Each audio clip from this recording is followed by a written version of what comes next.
AP RTC బస్సుల్లో మహిళలకు ఉచిత ప్రయాణం అమలు చేసేందుకు ఏపీ ప్రభుత్వం అయితే సిద్ధమైంది.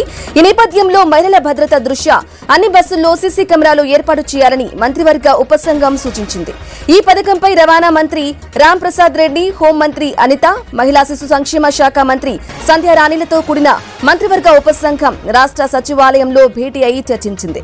రవాణా శాఖ కార్యదర్శి కాంతిలాల్ దండే, ఆర్టీసీ ఎండీ ద్వారకా తిరుమలరావు సమావేశంలో పాల్గొన్నారు. ఈ ఉపసంఘం గతంలో కర్ణాటక రాష్ట్రంలో పథకం అమలు తీరుని పరిశీలించింది.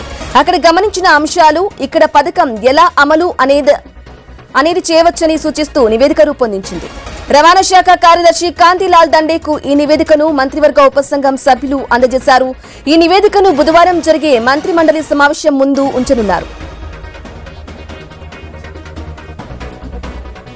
పల్లె వెలుగు, అల్ట్రా పల్లె వెలుగు ఎక్స్ప్రెస్లు విజయవాడ, విశాఖపట్నం నగరాల్లో తిరిగే సిటీ ఆర్డినరీ, మెట్రో ఎక్స్ప్రెస్ సర్వీసుల్లో రాష్ట్రంలో ఎక్కడి నుంచి ఎక్కడికైనా మహిళలు ప్రయాణించేలా ఈ పథకం అమలు చేయాలని మంత్రివర్గ ఉపసంఘం సిఫార్సు చేసింది.